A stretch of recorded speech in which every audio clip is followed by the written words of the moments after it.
bear with me as we discuss about this. I know we started late, but the Bible said, "Blessed is one day in the house of the Lord, and in His presence 1,000 elsewhere." Amen? So please don't fall asleep, okay? The title of our message is How to Protect Our Relationships from Communication Problems. So to start, let's have a communication exercise, okay? So most of you are sitting with your spouse or your family. You can pair up. You don't need to stand up. If you're not that close, it's okay. You can just share probably some experiences that you had before. Okay, so pair up with your spouse or with your friend. Though if there's three of you, the third person can just watch. Okay. So are you guys with someone? Hey, you guys with someone? The person on the left, can you raise your hand? You guys are the communicators. Meaning you're the one who's gonna say a personal script. Okay? The person on the right, you are the receivers. What are the receivers? You're the one who's gonna receive the conversation. And please, you can respond or react naturally, meaning no filters. When somebody told you, "Oh, you look beautiful today," oh, that's so sweet. Okay, so just respond very naturally. Okay, can you guys look at each other face to face? Okay, look at each other. Okay, the one on the left is the communicator. Wait, we're just starting already. We haven't started yet. Okay, person on the left. Keep on looking on your spouse or on your friends or on your mother, father, and listen, communicators. I'm gonna say what you're gonna do, and then when I say 3, 2, 1, you're gonna do it. Okay? Everybody listen. Waterfalls. How would you say? Look at them. How would you say, in your own words, to the person in front of you, that a fight from the past had hurt your feelings? 3, 2, 1, go.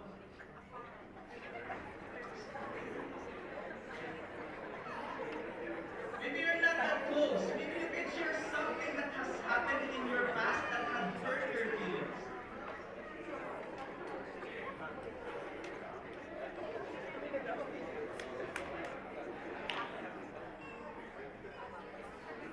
Ten, nine, eight, seven, six, five, four, three, two, one.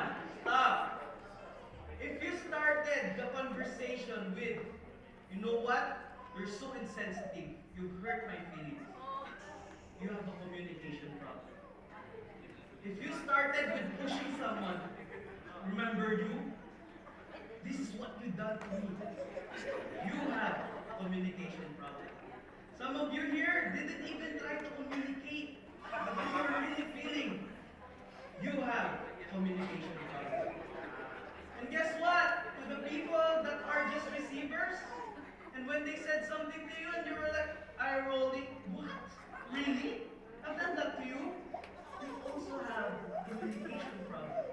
Communication problem is not just for the people that are communicating, but even receivers have a communication problem. Do you guys agree? Yes. Last February, me and my wife attended the Better Together Forever meeting. And you know what? It has significantly improved our communication, which strengthened our relationship, and we had fewer fights. I love you, man. So if you want lesser fights and happier marriage, attend Better Together next year. Advertisement. Please like and subscribe. So, it really improved our relationship. But you know what? Before we were able to enjoy the fruit of our improved communication, we need to face and overcome a Goliath issue in a relationship.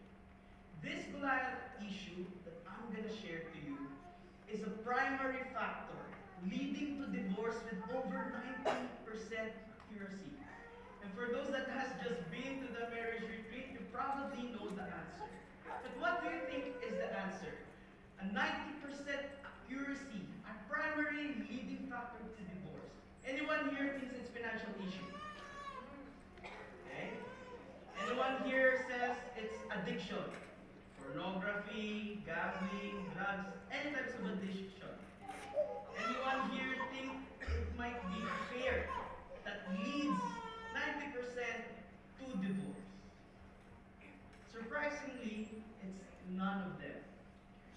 The 90% leading factor is no other than unresolved conflicts. And everybody say unresolved conflicts.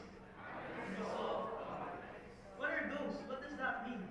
You know the fights that you just ended blaming each other with maximum volume and aggressive behavior. Remember those days?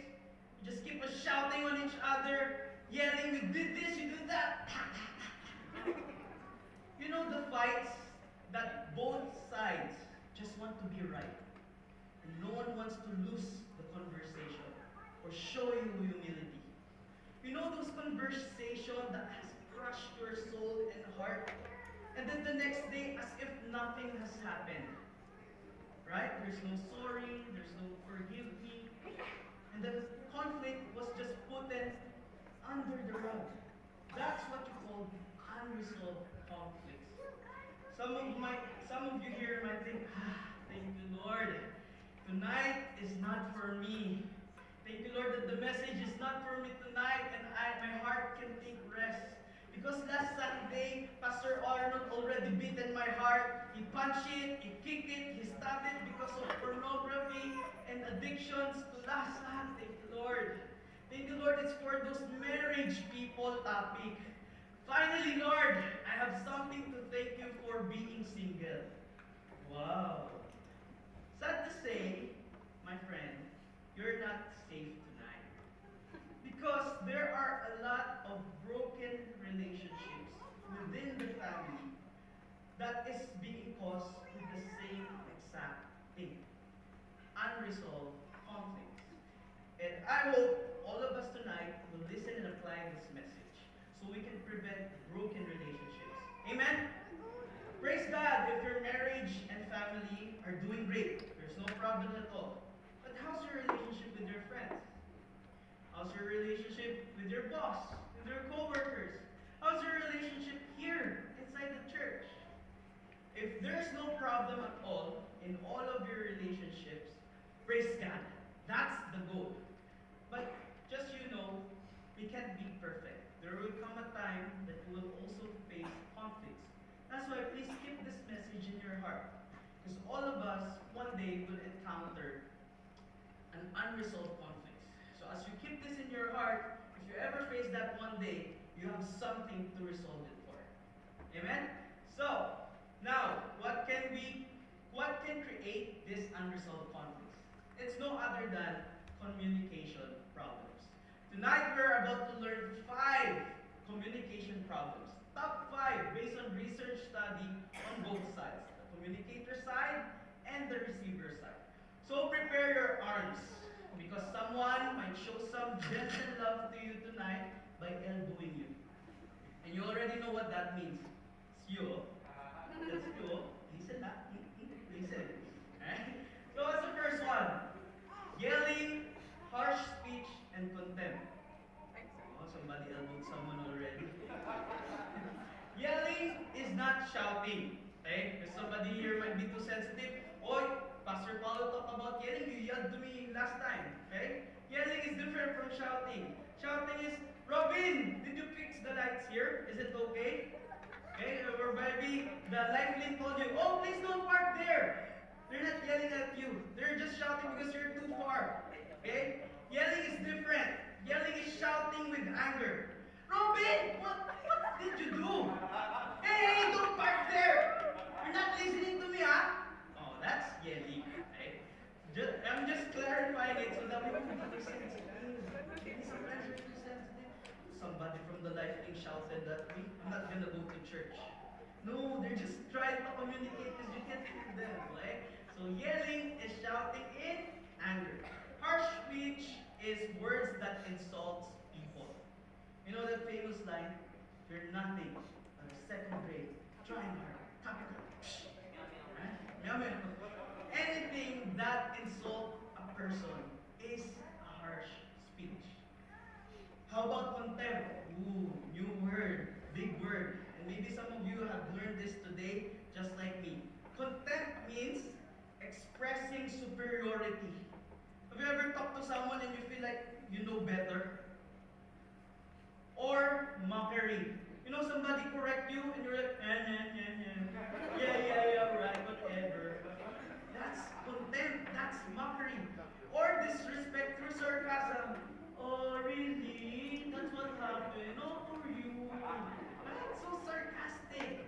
And even eye rolling. We're like, you're eye rolling so much that even your head moves too. That's contempt. Or making fun of or dismissive body language. What a dismissive body language? Like to talk to the hands. Yeah, sure, tell. You talk to the hands. Those are dismissive, meaning disrespectful body language, making the other person feel belittled. Ooh. So if you're making someone feel that you're so small, you're nothing, you're not worth it, you are doing this word. You are contempt. And most of the time, these three goes together. You're nothing but celebrate, try hard, come back. Wow, did that give you a flashback of what happened 2 weeks ago? 1 month ago? So let's not do this yelling, harsh speech, and contempt. What's a communicator's issue here? They expresses frustration through shouting with insults or sarcasm. Sad to say, most of the time, we show this easily, not actually to our enemies, but to the people that are very close to us. Why? Because it's so easy to say it. There's no filters. He's my wife. She's my husband. He is my husband. He's my he's my son. She's my daughter. I'm switching he and she. It's so easy to do it because they're our family. So it's easy to just show yelling, harsh speech, and contempt. Because there's no filter needed. You know, when you ask someone, hey, can you please throw the garbage outside? Can you please fix this? Can you please cook for me? Can you please clean up your room? And they didn't do it. And then that really makes you very frustrated right away. And you said to them, you never listen. I repeated myself 100 times before you do anything. Are you intellectually incompetent? Wow! Higher form of harsh speech. Imagine that you're so frustrated that you need to even use a good words, words that no one can understand, so that person will do what you're asking them to do, right? How many of you has been when you went to the room of your daughter or your son, you said to them, how many times do I have to tell you, clean your room? You never listen. And then your son was like, Mom, I already told you.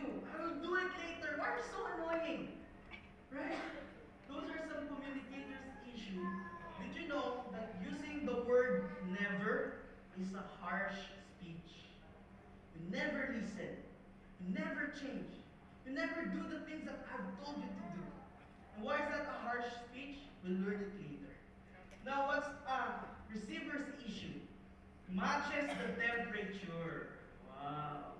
Have there been a time where someone came to you and she's so high here in the temperature, right? Your parents, your mom, your dad, and then that's how you responded. Mom, I told you already, I'll do it later. You're so annoying, right? It's a receiver's issue because when you match the temperature, do you think it will resolve the issue? Or will it make things worse? I think it will make things worse. Why? Because you look like two dogs barking at each other. You're never like this, you're never like that. You're never like this, you're never like that. Nothing will happen if we match each other's temperature. One needs to slow down. One needs to back up. Because what's more important to you? To win the conversation or to save your relationship? I hope that we will not match the temperature. Another one. They show contempt when lecturing them. No? What's a good example? Spouse one said, I really wish you'd help out more around the house. I feel like I'm doing everything alone. The spouse two will say, oh please, like you actually do that much. Maybe if you weren't so bad at managing your time, you wouldn't be complaining all the time. Wow, that's a receiver's issue. Have you ever told someone, I think we need to talk because lately you have unreasonable things that you're doing. And they just eye rolled at you. Showing contempt when someone is lecturing them. I hope we won't respond that way. What did the Bible say about this? Or let me give you another example. That was for spouse. Now for children to parent. Some of the parents might say to you, I think you're not ready for a relationship because you're emotionally unstable and poor. They were like, I don't know why the youth and singles do that when somebody's lecturing them. They always make a face. You're not ready for. What do you mean? What do you mean? I'm emotionally unstable. You don't even understand what I'm feeling. Wow. I'm poor. I'm earning $15 per hour. I can afford a date in the food court. How dare you say it to me, right? Very contempt. They don't see themselves. They reflect it right away to the communicator. Or maybe it's the other way around. Your children told you, Mom or Dad, I think you made a wrong decision. What do you mean I made the wrong decision? You were just born yesterday. Ah, famous lines. You were just born yesterday. You're just about to go there. I'm already on my way back. I forgot in English. Right? Kanina pala, papunta na ako. Balikan. Right? Kaya mo nabuto mo? In English, you can do your bone. In English, you want to be independent already? You want to be the mom? Be the mom. You want to be the dad. Right? We're always shouting each other. We're always matching each other's temperature. And it's just making unresolved conflicts. Now, what did the Bible say about yelling, harsh speech, and contempt? Proverbs 15, verse 1. Soft and gentle and thoughtful answer turns away wrath. Wow, isn't that amazing? But harsh and painful and careless words stir up anger. What's the difference between wrath and anger? Anger can be from mild to moderate, but at least it's momentary. But wrath, it's intense, it's severe. It's to the point that you want to punch someone, to take revenge, to do it in a violent way, and at the same time, it's long-lasting. Those are wrath. And imagine what we will do to turn away wrath. Soft, gentle, and thoughtful answer. Maybe your mom went to your room. Why are your room so messy? Do you want to be homeless? Are you like a homeless? How should you respond? This way. Mom, I'm sorry. I've been doing an all-nighter to review for my finals. I've been so busy lately and I'm so stressed. Can you clean it up? Don't stir up anger. It's almost okay, right? It was soft and gentle, but it wasn't a thoughtful answer. You guys agree? These three needs to go together. Agree? Agree. Okay? Or maybe your husband just got home, right? He just got home. Hey, you just got home. Why are you lying down at the couch? Come help me. Can't you see I'm so tired and exhausted? Soft, gentle, and thoughtful. I'm so sorry. Can't help right away. I had a bad day at work. And I'm so exhausted. Please give me 10 minutes to breathe. Plus, you're just at home all the time. How come you didn't finish your work? Tears of anger. It wasn't a thoughtful answer. But what if you say, please give me 10 minutes to breathe, okay? And I will take over the rest. You can go shopping. Leave it to me. Wow. Turns away wrath. What if you tell your parents, Mom, I'm sorry. After my finals, don't worry, I'll clean up my room.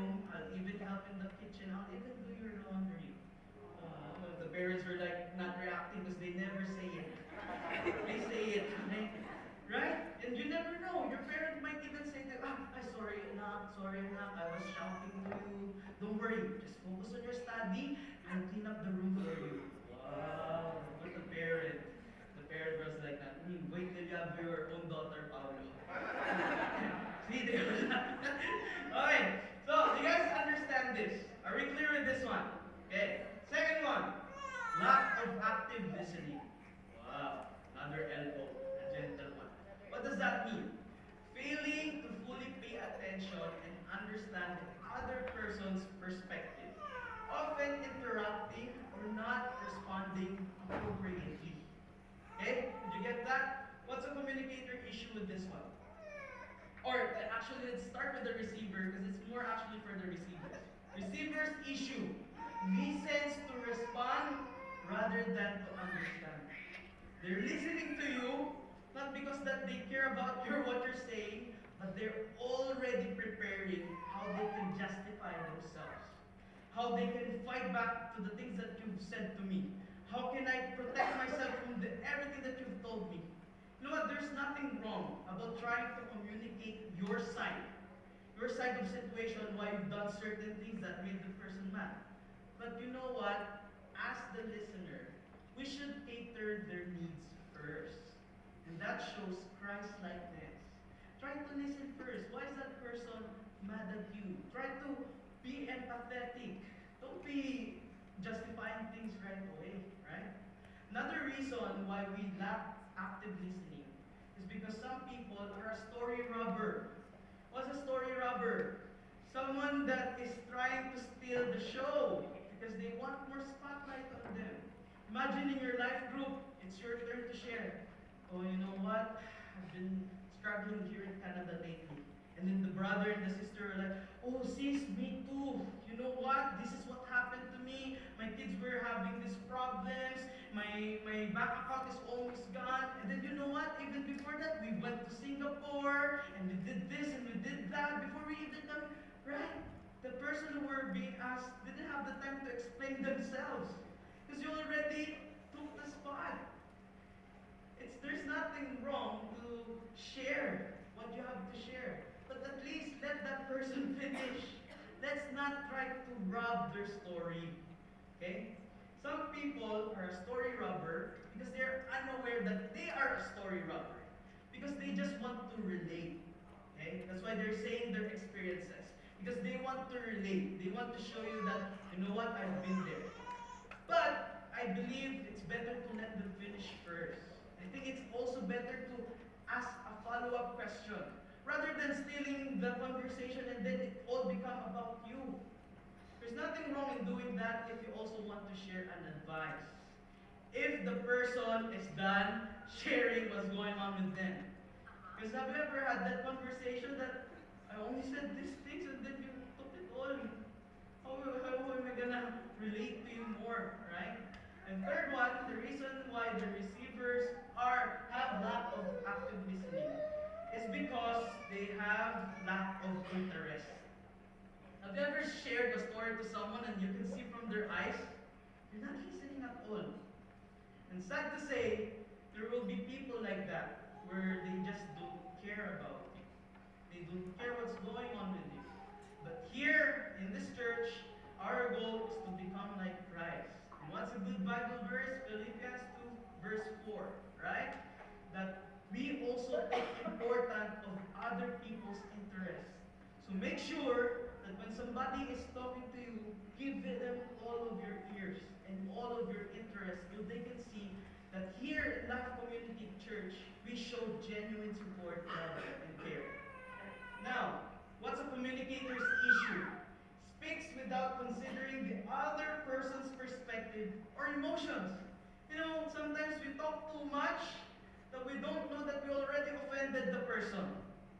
You know, we are so blinded by our own conversation that we didn't take them in account. You know what? Ironically, a good communicator is a good listener while they're talking. Do you guys agree? Let's say that again. Ironically, a great communicator is a good listener as well while they are talking. Another reason why it's a communicator's issue to lack of active that the communicator talks too much. Okay? They tell their story from Genesis to Revelation. That they forget listening to the person that listening to them that, okay, the one that I'm telling my story, she has switched from active listening to passive listening. Because I already told them from Genesis to Revelation. You need to learn how to also see how's your receiver doing, right? That's being mindful, very demure, right? Very thoughtful.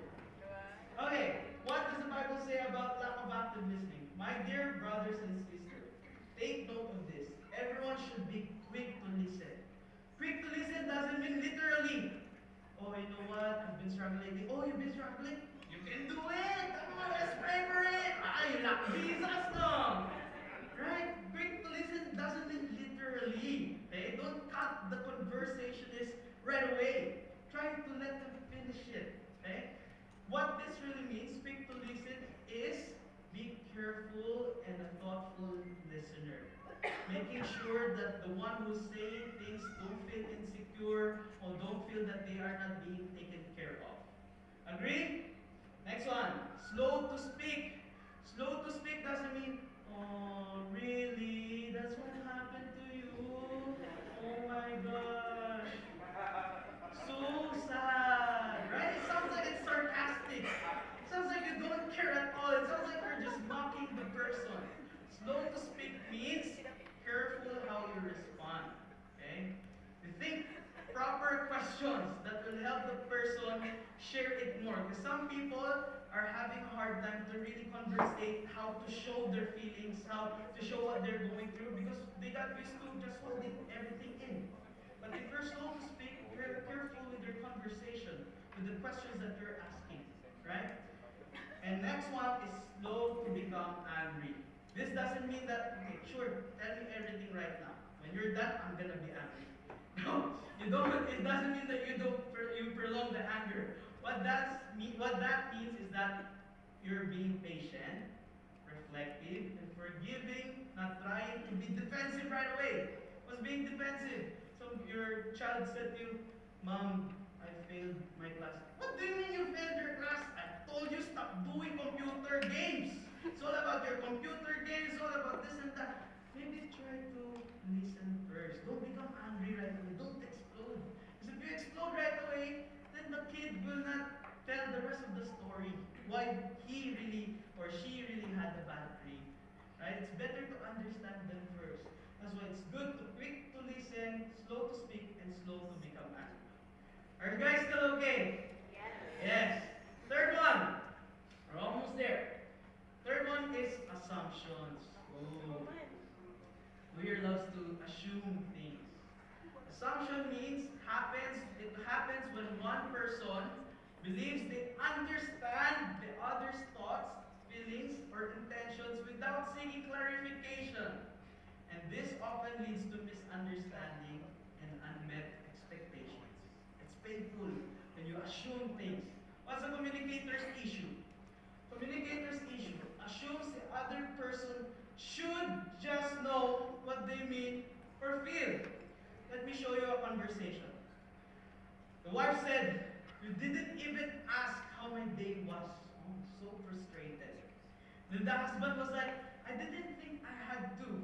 I assume you'd tell me if I know something was wrong."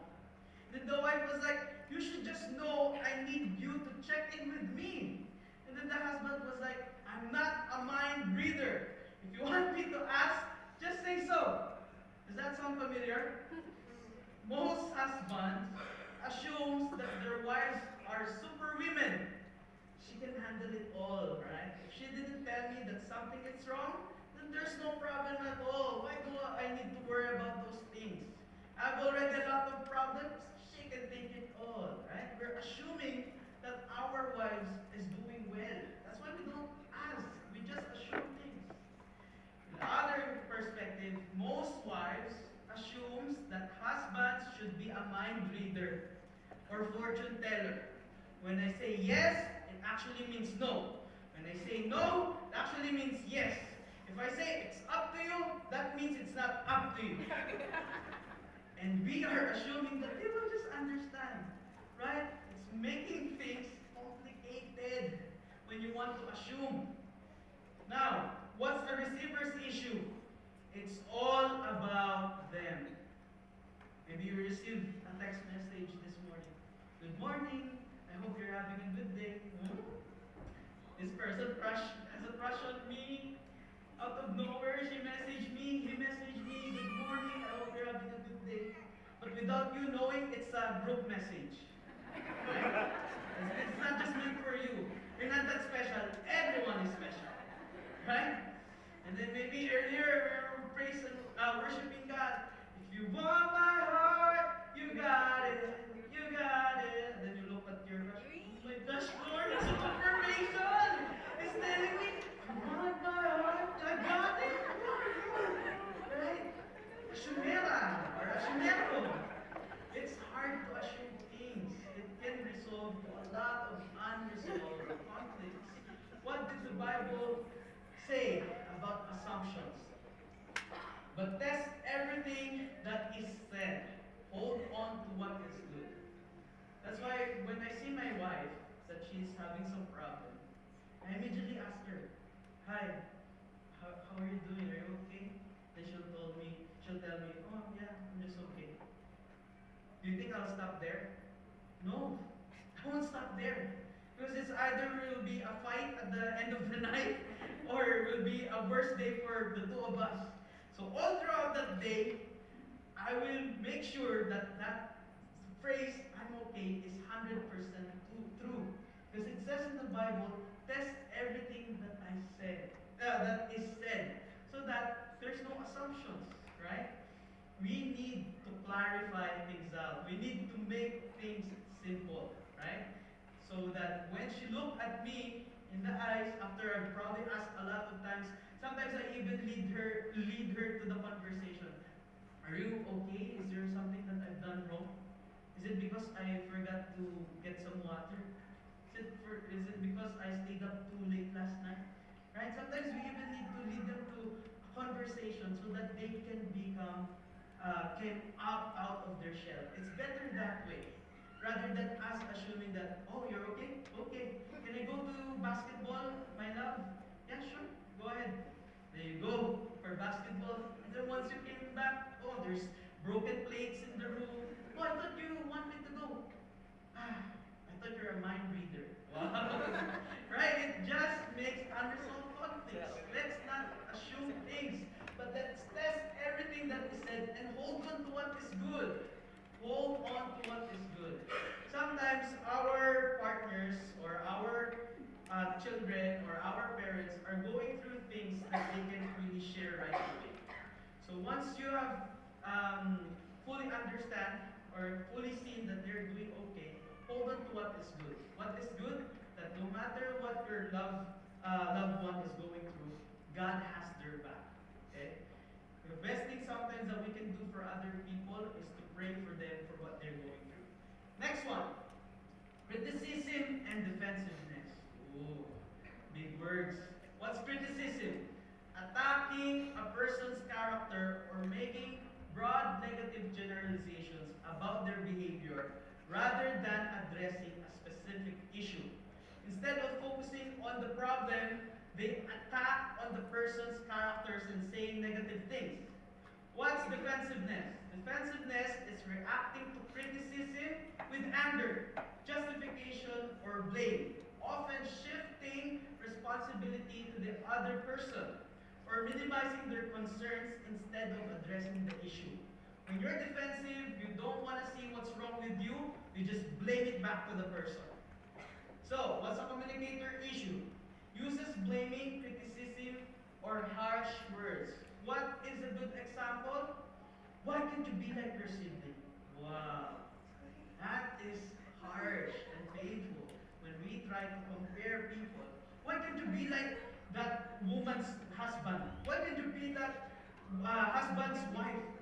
They're so good, they're so better." When we're comparing other people to other people, it's like we're focusing more on the character rather than the specific issue. "You never do the things I ask you to do." Wow. Never is actually a criticism word. Never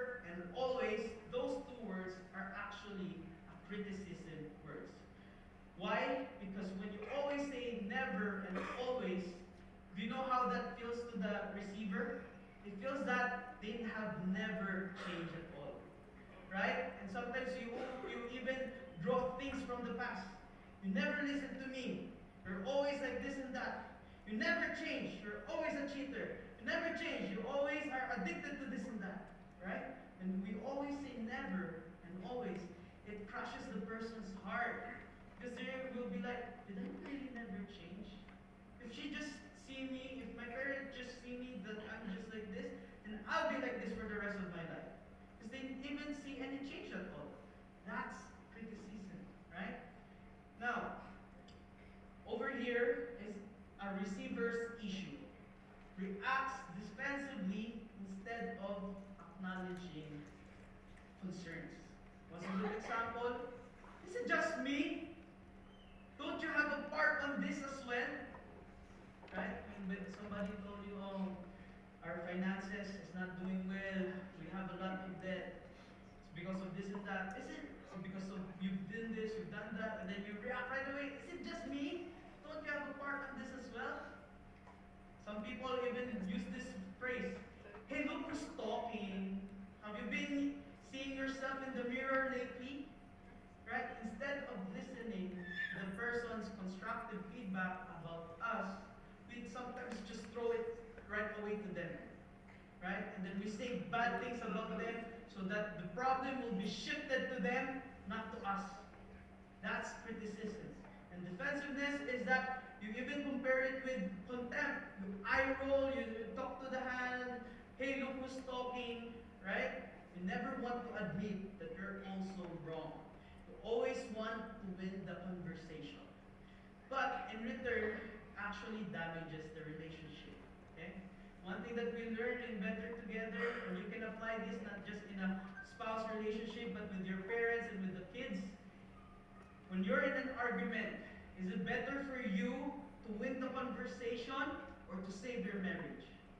For me, it's to save our relationship. What does the Bible says about criticism and defensiveness? Do not let any unwholesome talk come out of your mouths, but only what is helpful for building others up according to their needs, that it may benefit those who listen. Criticism will degrade someone and will make them feel that they are useless and insignificant, which will prevent them from growth, right? And achieving great things in life. And that's the criticism part. When somebody, for the defensive part as a receiver, when somebody gives us constructive feedback or tries to correct us in a right manner, we shouldn't be defensive. Because we will not improve and become a better person. You guys agree? That's why we need to focus on things that can help and build up each other. Stop being critical and stop being defensive. It will not help the both of you. We need to learn how to assess ourselves and to admit that we are wrong. We need to learn how to use proper words that will not crush somebody's heart. And later on the practical side, we will learn how not to become critic and how not to become defensive. Last but not the least, stonewalling. What does stonewalling mean? Silent treatment, or withdrawing from communication by shutting down, refusing to engage, or giving the silent treatment. And often as a way to avoid conflict. Who here loves to do this? Stonewalling. Communicator's issue avoids to confront someone instead of saying what really bothers them. You know, I don't want to say it to him or to her because the person will not listen to me. So I'll rather just, avoid the conversation. And that will actually result in unresolved conflict. And sometimes what is in our heart is because why would I start a fire that might burn our relationship?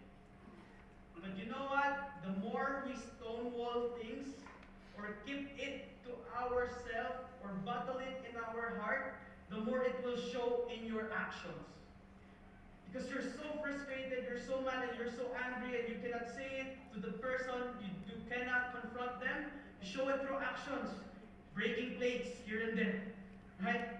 What's the bog in English? Just slamming things. And then the person was like, oh, why are you mad?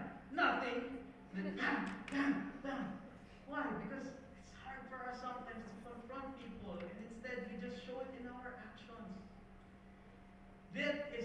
dangerous too.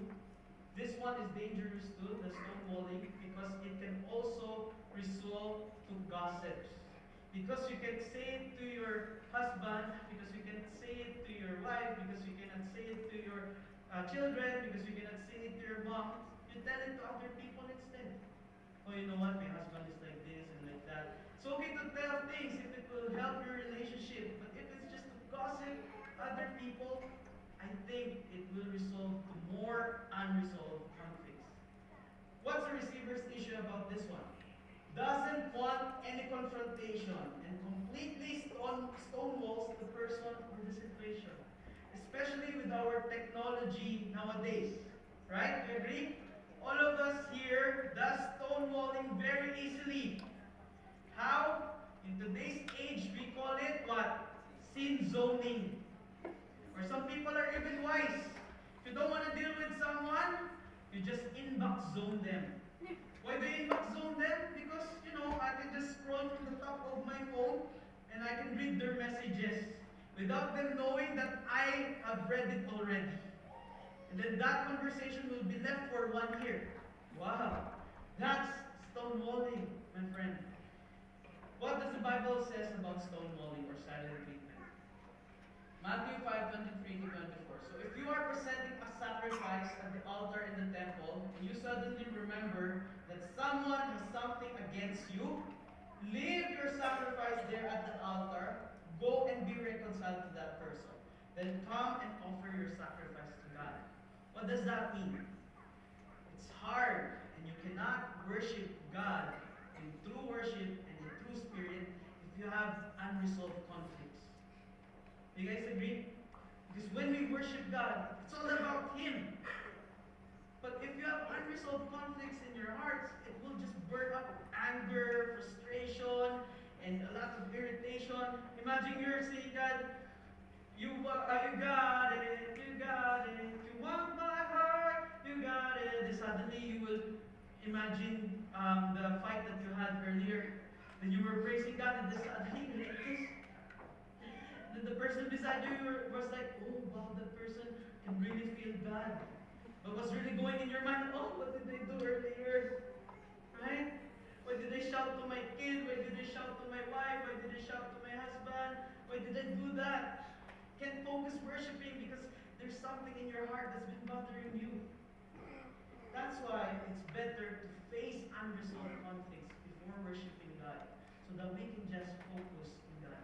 And I know there are conflicts that cannot be resolved right away. But what I'm talking about here are the arguments and conflicts that you didn't even bother to put an effort. That's what you call stonewalling. If you've done something about it already, good. Leave it to God. Give it all to God. Surrender it to God and just focus and worshiping Him, because it's only Him that can change a person. But if you haven't done even a single one, even praying for that unresolved conflict, then it's better to face it first before worshiping God. These are the top 5 communication problems: yelling, harsh speech and contempt, lack of active listening, assumptions, criticism and defensiveness, stonewalling, or silent treatment. How's your arm? Is it still alive? Or is it dead already? Did somebody help out you? No one? Praise God, there is no one. Okay? Now, why are we talking about these things? Number 1 is, of course, to bubble wrap and to save our relationships. And second, our communications matters to God. Why? Matthew 12, verse 36 to 37. You can be sure that on the judgment day, you will have to give account of every useless words you have ever spoken. Your words will be used to judge you, to declare you either innocent or guilty. This useless word here, this phrase here, in Greek it's called argos logon, which refers to careless, thoughtless, or harmful speech, not just a small talk.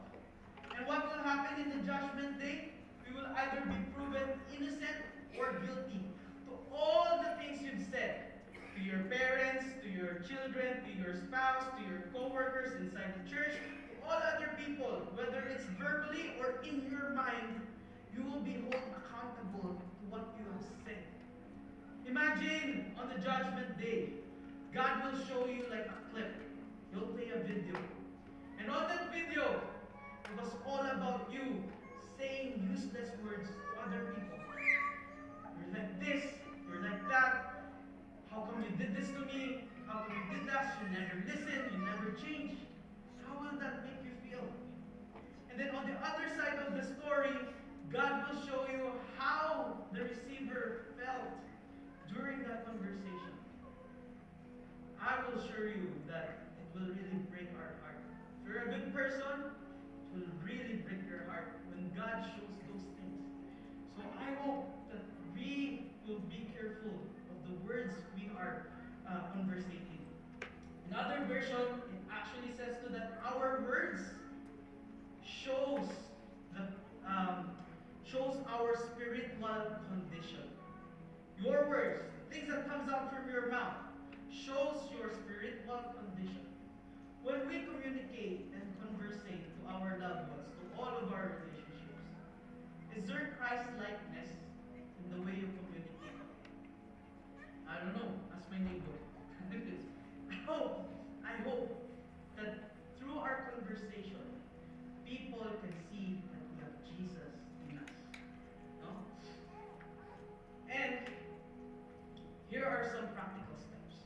If you don't want to be proven guilty on the judgment day, if you don't want to be accountable someday that you've done this and that, we need to change the way you communicate. Who believe here that we need to change the way we communicate? Everyone. Good. So first one, avoid yelling and harsh words. Speak in a way that builds relationships, not breaks them. What's a good way to do this? Remember the Bible verse? Soft, gentle, and thoughtful answer turns away wrath. Yes, I know sometimes our kids and spouse need a yell and harsh words so they will listen and obey. But yelling and harsh words every single time will just damage your relationship. Would you rather have a clean room but a messy and broken relationship? No, right? Of course, we want both. Clean room and a healthy and good relationship. Right? And besides, you know what? A soft and gentle, thoughtful answer. One way that can build our relationship is doing or creating good questions. Right? Instead of us getting into the room and then yelling right away, it's better to ask first. Oh, I've seen that your room is so messy. Can you explain me why is your room messy? Oh, I've seen you frustrated lately and you came in from work and you're very stressed. What happened at work? Do you think that's better rather than us shouting at them right away or telling harshful speech? Second one is as we practice active listening, pause, reflect, and truly understand before responding. Can you say to the person beside you, timing is everything. Timing is everything. Learn how to time it. Okay? Just like what we mentioned earlier, don't match the temperature. If that person is already hot, don't be hot too. Timing is everything. Just let that person say it, right? Let the storyteller finish their story before we react or explode.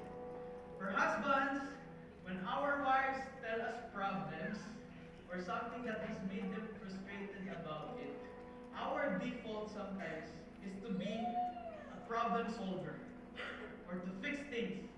Oh, you know what? I've been mad lately at work because my friend was doing this or my coworker. Oh, really? That's what happened? I think this is what you should do. I think you should try this. Why did you do that? Maybe do this instead. But you know what? We thought that we're helping our wives, but actually not. Why? Because the wife gets angry at us because they actually know what to do. Sometimes what they just need is someone to listen to them actively. You know, they just want someone to rant with and be their bestie with sound effects.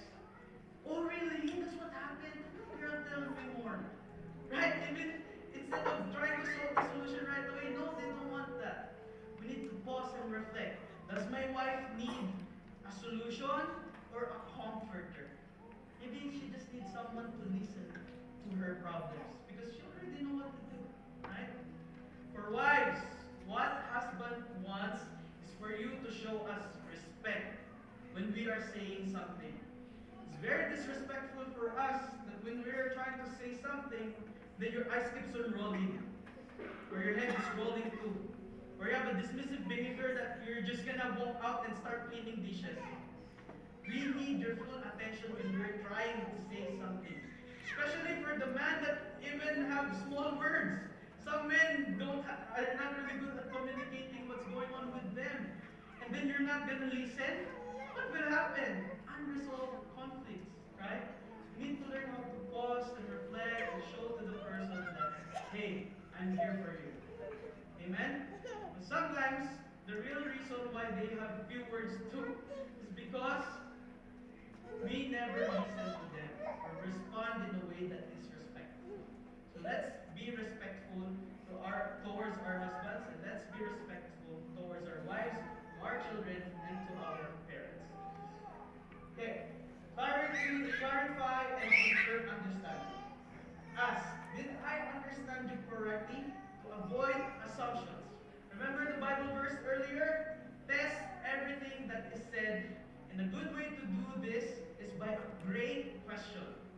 Right? It's better to ask questions rather than to assume things. Because assuming things can lead one after the other. Assuming things can build a root in your heart. Oh, this person is really like this person is really like that. Then it ended up telling to other people, you know what, this person, I think he's this, is that. So better to clarify things out. Why did you say this? Why did you say that? We need to have clear understanding or else an assumption will take root in our hearts. Fourth one, use I feel statements instead of blame. Have you ever tried this one? I recommend you try this. Example, I feel unheard when we don't talk. Instead of you never listen. Do not let any unwholesome talk earlier, right? Instead, say things that will build your relationship. Using I feel statements helps to build each other, both the communicator and the receiver.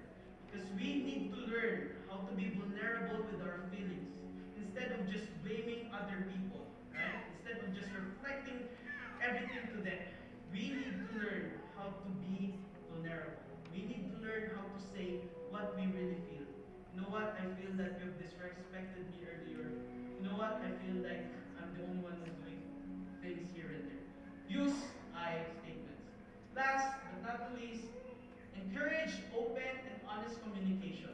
Make it safe for your spouse or child to express themselves. How do we do that? You know the trending? We listen and we don't judge. That's a good way to do that, right? Instead of blaming, the focus is on understanding and problem solving. It's better to ask questions first, okay? So that they have a good environment that, okay, this person is willing to listen to me.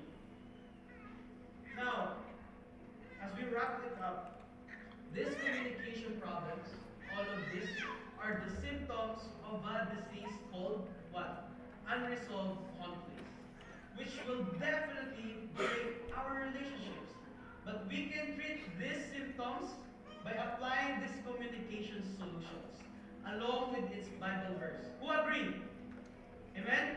Can we apply this in our life? But did you know that when it comes to healing chronic pain, as a healthcare practitioner, when it comes to healing a chronic pain, the best way to cure it is not treating the symptoms, but to heal the root cause of pain. Now, what's the root cause of these communication problems and unresolved conflicts? It's no other than our heart. Can you tap your neighbor, ask them, how's your heart? How's your heart? It says here, you snakes! Wow, ahas ka! You snakes! How can you say good things when you are evil? This first phrase here mentioned an animal. What's the animal? Snakes. Who do you know in the Bible is a snake that use words and communication to damage a relationship? And even to the worst part, it even break their relationship with God. Who's that snake? Satan. Satan uses words and communications to damage and break relationships. Who here wants to be a snake? No one.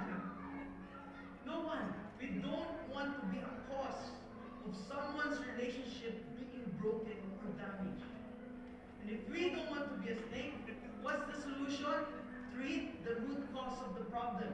What's the root cause of the problem? The heart.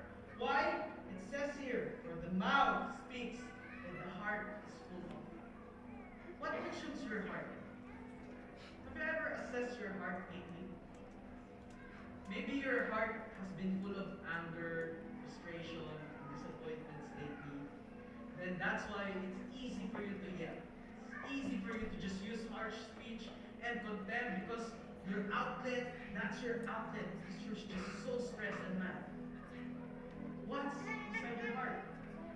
Is your heart full of selfishness? That's why you don't have an active listening ears.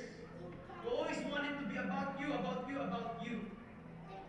You want all of the conversation to have something about you. Is there selfishness in our hearts? Is your heart full of apathy? Apathy means lack of concern, emotion, or interest in others' feelings. That's why you easily assume that everyone should just understand you. You know, they should be the one adjusting to me. When I say this, they should get it. I'm just new here. They should be the one who's catering me, right? They should be the one adjusting to my tone and attitude. Does your heart have apathy that you have not concerned to the other people? Is your heart full of insecurities? That's why you're always assuming things as well. Oh, have you heard something? Oh, maybe they're talking about me. Oh, I think that's me. Are you very insecure that it just makes you thought about you and so conscious about you? Oh no, maybe it's me, it's me, it's me. Let's check our heart. Is your heart full of pride? That's why it's easier for you to criticize and be defensive. Pride is very dangerous because it blinds you from your own mistakes. Instead of you seeing yourself first, okay, what are the things that I need to improve? You always focus on other people. Maybe they're the one who's wrong, not me. Is your heart full of fear? That's why it's easy for you to just stonewall people for a situation in your life. And do you remember what I've shared before? That fear is a sin because it hinders our growth and makes us disobey God. What's in your heart lately? What consumes your heart? In Matthew 12, verse 35, it says here, a good person brings good things out of the treasure of good things. A bad person brings bad things out of the treasure of bad things. So let's fill our hearts with good things. Amen? Let's fill our hearts with good things. What's the best thing you can fill your heart? It's no other than Jesus himself. The best thing that you can feel the void in your heart or the emptiness in your heart is no other than Jesus himself. I know, as human being, it's really hard to communicate to someone with love. Especially if that person have hurt us. Right? It's really painful. How can I say good things about that person if he has inflicted a lot of pain in my heart? That's why we need to use the love of Jesus. The love of Jesus that fills our heart because his love is unconditional. If it's just with our love, we can't do it. That's why we need to speak out of the love that we receive from Jesus. And as we fill our hearts with that, we will be filled with the true love. Who here knows what true love means? True love means in 1 Corinthians verse 13, 4 to 7. Let's read it all together. 1, 2, 3, go! Love is patient. Love is kind. It does not envy. It does not boast. It is not proud. It does not dishonor others. It is not self-seeking. It is not easily angered. It keeps no record of wrongs. Love does not delight in evil, but rejoices in the truth. It always protects, always trusts, always hopes, always perseveres. If our heart is full with this kind of love, do you think it will be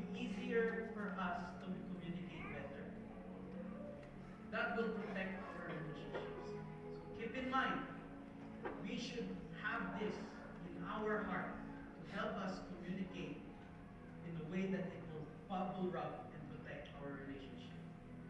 Lastly, let me leave you with this quote. A guarded heart speaks words of wisdom, and a loving heart listens with grace. If you want to protect your relationship, let your words flow from 1 Corinthians 13, and your ears